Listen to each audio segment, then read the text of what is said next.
Hi everybody, today we're going to go over socioeconomic classes, which are important to understand Fitzgerald's argument about wealth. So if you haven't done so already, please take out your notes and title them socioeconomic classes. Pause the video if you need time to do this. Okay, so the definition of socioeconomic is two parts. Socio stands for social, and economic stands for economic or money. So social indicates your social power and influence. So are you able to, for example, influence policies? Are you able to influence others to do what you want them to do? In social media, there's a term called influencers, and they get paid almost as an advertisement. Economic applies to how much money you have. So the wealthier you are, the higher economic class you have. The term goes together because often the more social influence you have, the more money you have, and the more money you have, the more social influence you have. So they often work hand in hand.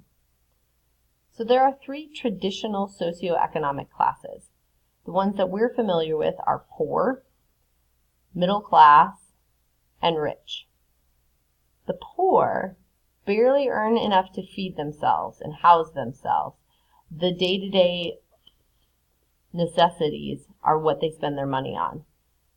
The key term there is financially insecure, with no disposable income.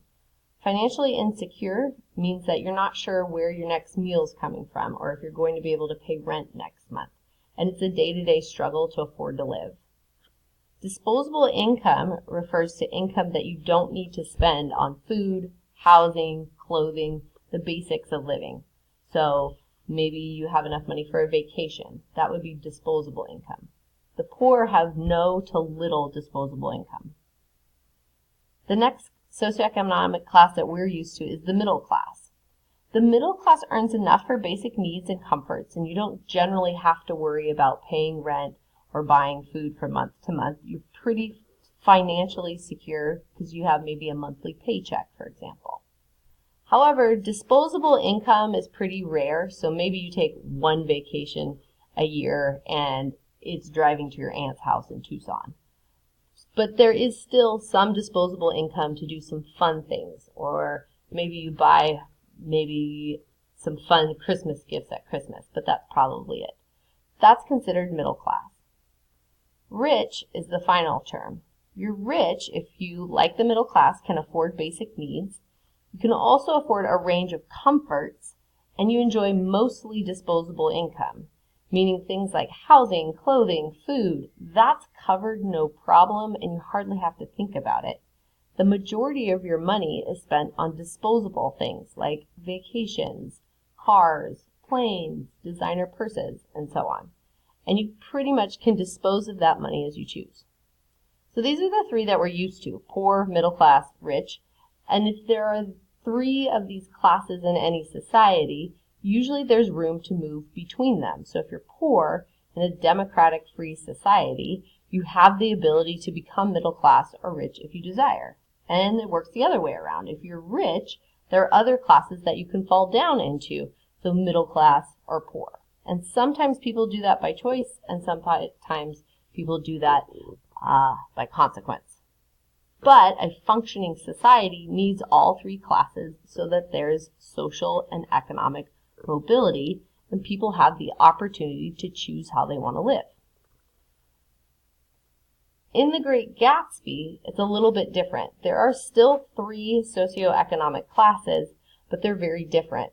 The poor is pretty much our definition of the poor. They're barely earning enough to feed and house themselves. They're financially insecure. They have no disposable income.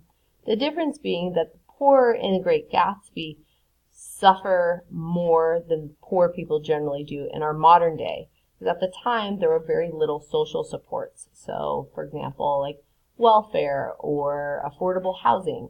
A lot of those programs didn't exist until after the Great Depression. The second socioeconomic class, is institutionally wealthy. So this is the same as rich. However, institutionally wealthy people are able to make their money equate to political, financial, and social privilege, meaning they're so rich that they're able to buy their influence.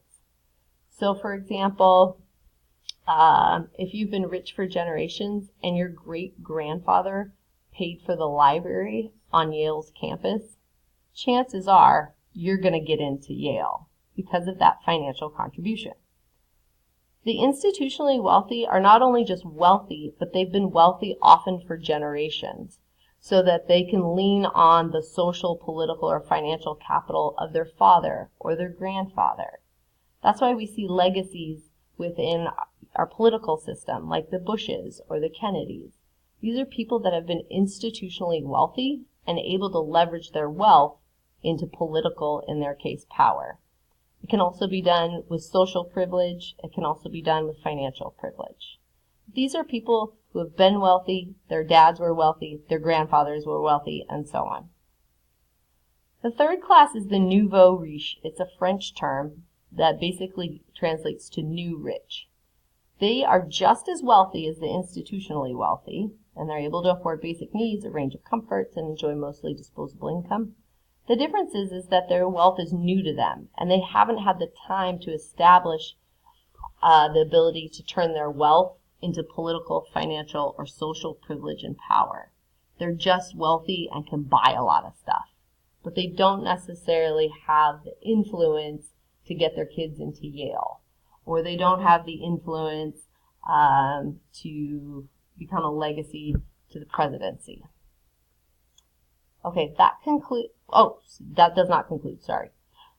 Something to point out is that there's no middle class in The Great Gatsby, neither was there in the 1920s.